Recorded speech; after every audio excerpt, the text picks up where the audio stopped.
It took 101 years before the Congress of the United States of America authorized the Medal of Honor to be awarded to a very brave soldier.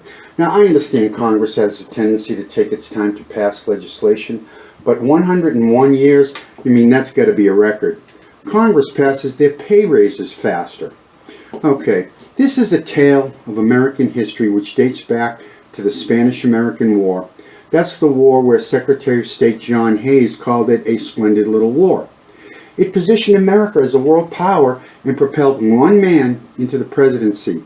He is considered by many to be in the top 5 of American presidents. And there is one other important fact. Theodore Roosevelt, the 26th President of the United States, is also the only chief executive to have been awarded the Congressional Medal of Honor.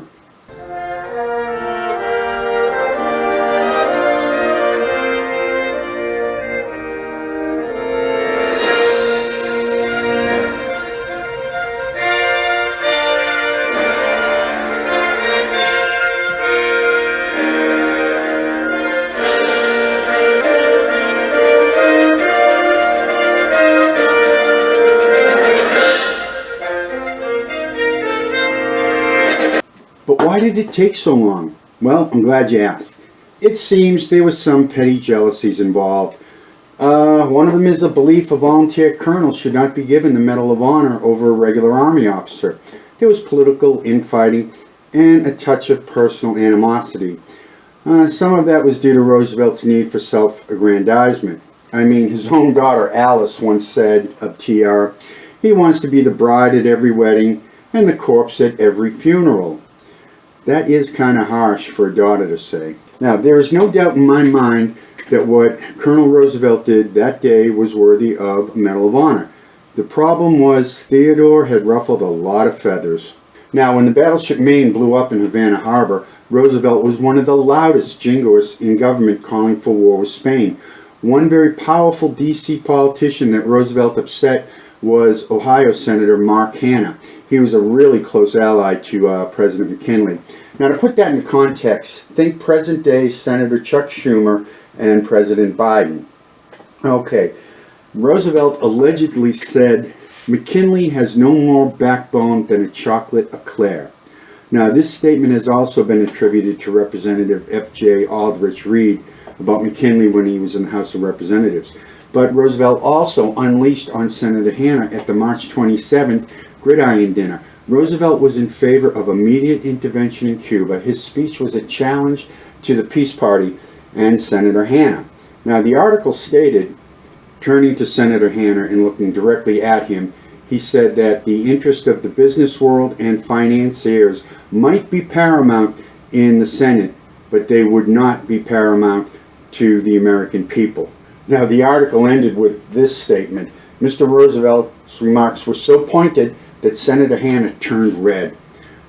Okay, so Hanna's animosity would grow over time. When President McKinley was assassinated in 1901, Senator Hanna stated, "Now look, that damn cowboy is President of the United States." Yeah, Hanna wasn't a big fan of Roosevelt.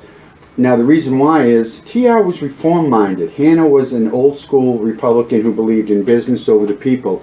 He would have done anything to stop Roosevelt from receiving the Medal of Honor. Then there's the bureaucracy behind the award.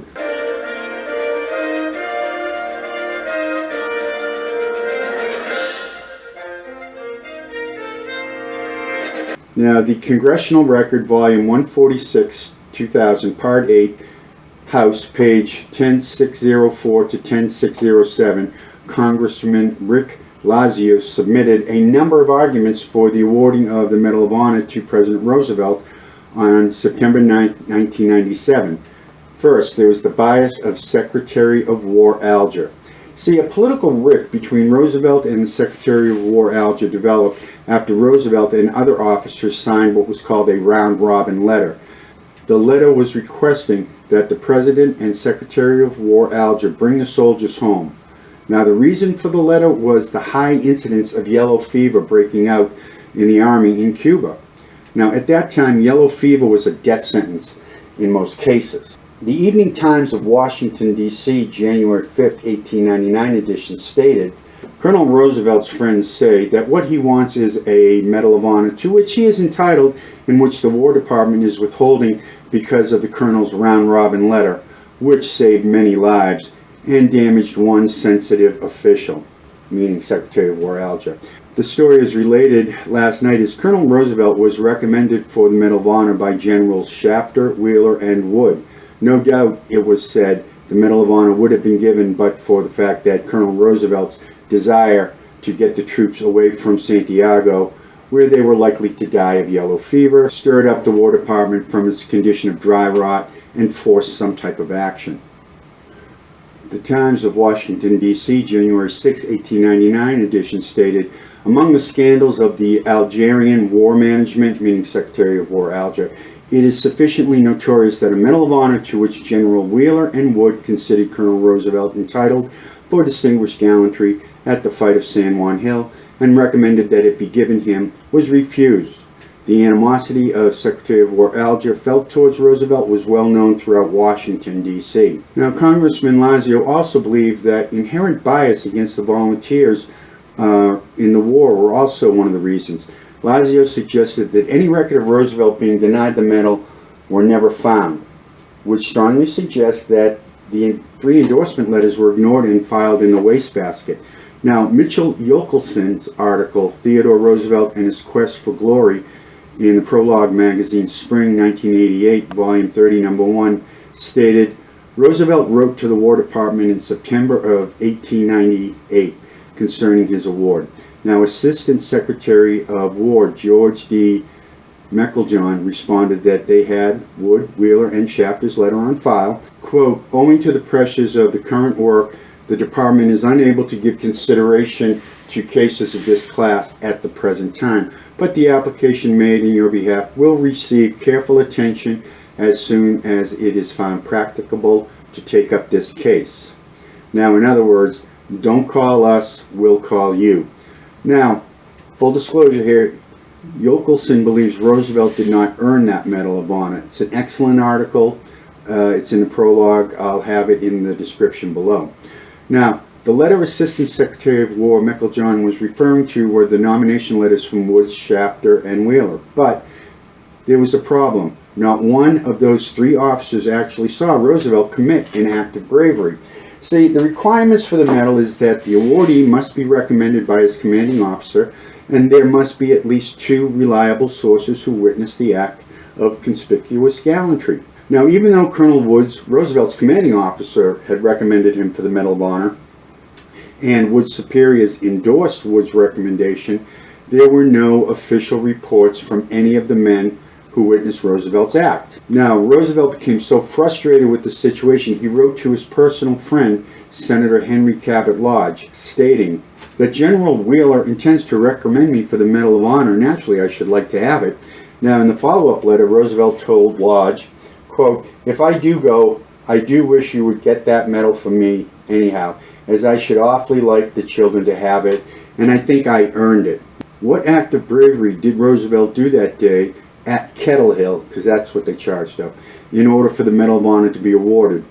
Besides being endorsed by superior officers, at least 2 witnesses must attest to the gallantry of the action.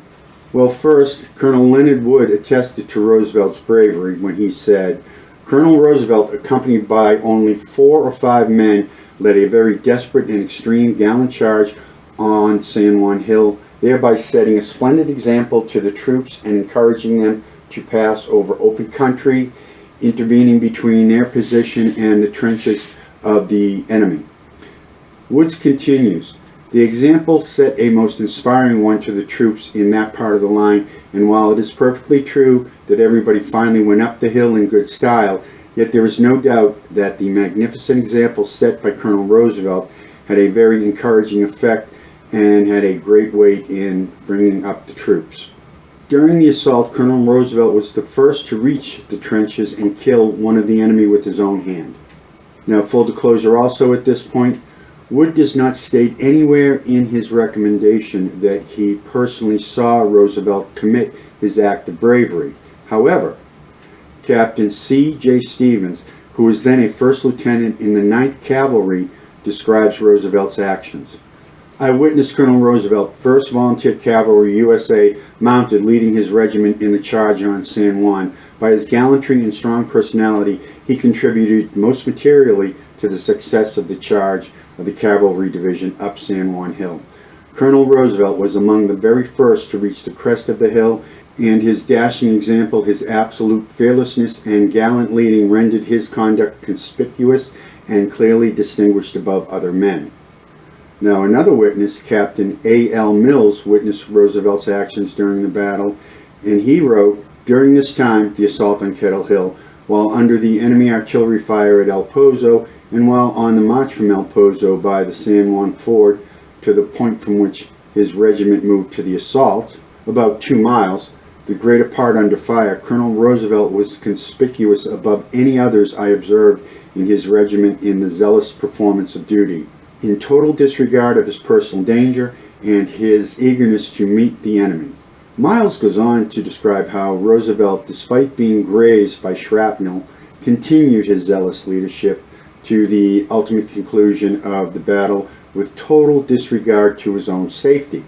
Now, Captain Howe's account of the battle states, "The colonel's life was placed in extreme jeopardy, owing to the conspicuous position he took in leading the line and being the first to reach the crest of that hill while under enemy fire of the enemy at close range." Major Jenkins related what he saw. "He was so near the entrenchments on the second hill that he shot and killed, with a revolver, one of the enemy before they broke completely.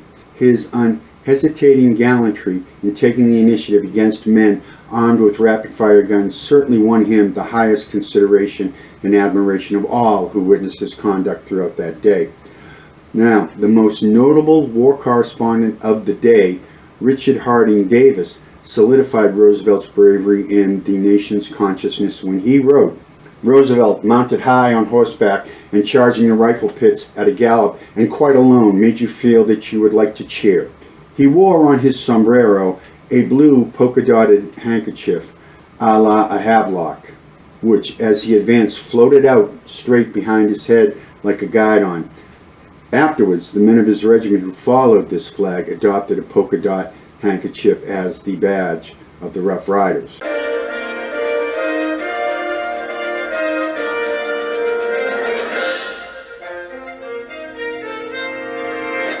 Roosevelt's popularity was nationwide. By the time he returned to New York in August of 1898, Roosevelt had drawn the attention of Republican boss Tom Platt. Platt needed a strong candidate due to the unpopularity of the incumbent Republican governor, Frank S. Black. Roosevelt won the election. It was a squeaker, but he won, and boss Platt quickly regretted his decision. You see, Platt could not control Roosevelt, and fate stepped in. November 1899, Vice President Garrett Hobart died of heart failure. This left an open slot on the 1900 Republican national ticket. Platt maneuvered Roosevelt into the position to take the VP spot on the Republican national ticket. Now, McKinley won his re-election, and boss Platt sent Roosevelt to D.C., most likely smiling inside that he got rid of Roosevelt from New York politics. But fate would step in again. On September 6, 1901, President McKinley was attending the Pan American Expedition in Buffalo when he was shot by an anarchist. McKinley lingered for a few days, but on September 14, 1901, McKinley died and Roosevelt became the 26th President of the United States of America. Now, here's the kicker. Even though Roosevelt was the President of the United States, serving 2 terms, he basically built the Panama Canal, as he was proud to say. Known as a trust-busting president, he won the Nobel Peace Prize for mediating a peace treaty in the Russo-Japanese War. The Medal of Honor was not to be. Now, 10 years after leaving the office of the president, Roosevelt died on the night of January 5, 1919. Roosevelt suffered breathing problems, so after receiving treatment from his physician, he felt better and went to bed. Between 4 and 4:15 the next morning, Roosevelt died at the age of 60 in his sleep at Sagamore Hill, after a blood clot had detached from his veins and traveled to his lungs. Even though Roosevelt had passed, there was a persistent effort from successive generations of Roosevelts to pursue the Medal of Honor for TR's actions that July day in Santiago de Cuba. It would be another 82 years before TR received the Medal of Honor posthumously from President Clinton, the 42nd President of the United States. Roosevelt's citation states, "For conspicuous gallantry and intrepidity at the risk of his life above and beyond the call of duty, Lieutenant Colonel Theodore Roosevelt distinguished himself by acts of bravery on 1 July 1898 near Santiago de Cuba, Republic of Cuba, while leading a daring charge up San Juan Hill. Lieutenant Colonel Roosevelt, in total disregard for his personal safety and accompanied by only 4 or 5 men, led a desperate and gallant charge up San Juan Hill, encouraging his troops to continue the assault. Through withering enemy fire over open countryside, facing the enemy's heavy fire, he displayed extraordinary bravery throughout the charge and was the first to reach the enemy trench, where he quickly killed one of the enemy with his pistol, allowing his men to continue the assault. His leadership and valor turned the tide in the battle for San Juan Hill." Lieutenant Colonel Roosevelt's extraordinary heroism and devotion to duty are in keeping with the highest tradition of military service and reflect great credit upon himself, his unit, and the United States Army. TR's medal is now on display in the Roosevelt Room of the White House at the request of the Roosevelt family. So, what do you think? Did Roosevelt earn this Medal of Honor? I'd be interested to hear your opinions. Okay, I hope you liked this video. If you did, hit the like button, subscribe to my channel for more interesting stories from our past. Also, what part did you find interesting? Let me know in the comments section below, or if you have a question about the subject. It'd be great if you could share this video with your history friends. Thank you for watching.